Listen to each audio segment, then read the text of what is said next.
طبعا قبل ما نتكلم على ماتش الزمالك امبارح هنتكلم على المعلق حاتم بطيشه. ماتش الزمالك وسولار. طبعا حاتم بطيشه اللي قال الجمله اللي كله بيتكلم فيها، اللي قال معلول، معلش، اللي قال شيكا انتهى وانتوا عارفين الباقي. طيب هي كلمه لا تصح ان هي تتقال. معانا ستات، معانا حريم، معانا امي، امك، اخواتك، الكلام ده احنا عارفينه واحنا الكل بنتكلم فيه، والصح صح والغلط غلط. طيب لو انتوا بتتكلموا على النقطة دي، طب ناسين حاجة تاني بتاعت مدحت شلبي لما قال لك ايه؟ معلولو حط الزغلول. تمام، دي كانت حلوة برضو، كانت مش في مكانها طبعا. وكلمة كهربا اللي هو حطها صح، عقده صح، الكلام اللي اتقال في النادي الاهلي، في قناة النادي الاهلي.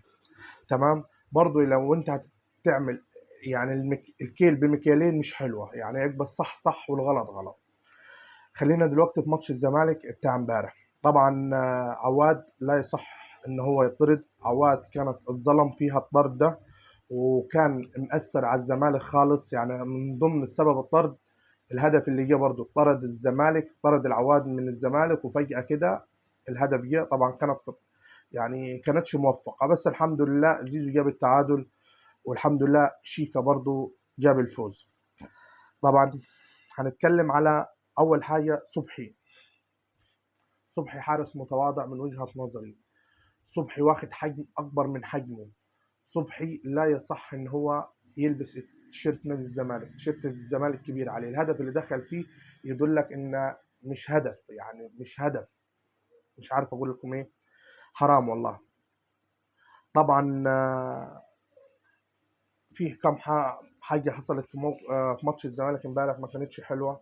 طبعا كرة موقف المسلوسي طبعا لما بس على رجل شيكابالا او حذاء شيكابالا، هو اعتذر وقال ان هي كانت غير مستحقه، وان انا ما نقصدش، وان انا بس هي معلش مش يعني مش شايفين، ما حبيناش نشوف الحاجات دي في الدوري المصري.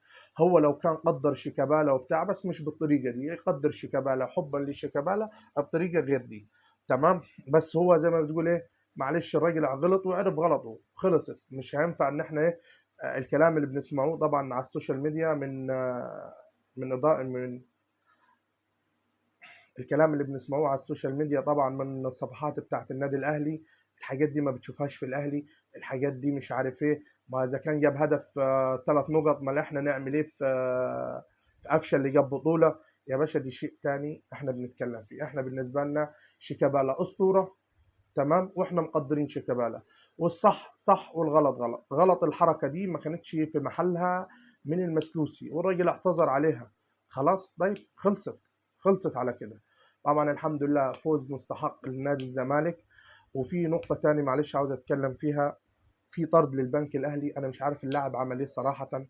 اللاعب يعني انا شايف من وجهه نظري ما عملش حاجه. يعني هل هو قال لفظ للحكم خلاه ياخد انذار التاني ويطرده؟ هل هو في حاجه حصلت؟ الله اعلم. احنا لغايه الان ما طلعش التقرير بتاع الحكم، يطلع تقرير الحكم ونشوفه كانت الوضع هيمشي على ايه وايه اللي هيستحق. الحمد لله والفضل لله، فوز ب3 نقط كويسه في مسيره الزمالك. فرحنا برضو للمرة التانية ان احنا كل حاجة عندنا واقفة، مفيش فلوس، مفيش لعيبة. على فكرة اللي لابسين تيشيرت الزمالك لا يقل عن 7 ولا 8 لا يستحقوا يلبسوا تيشيرتات الزمالك. بس هنقول ايه، الحمد لله وقدر الله ما شاء فعل.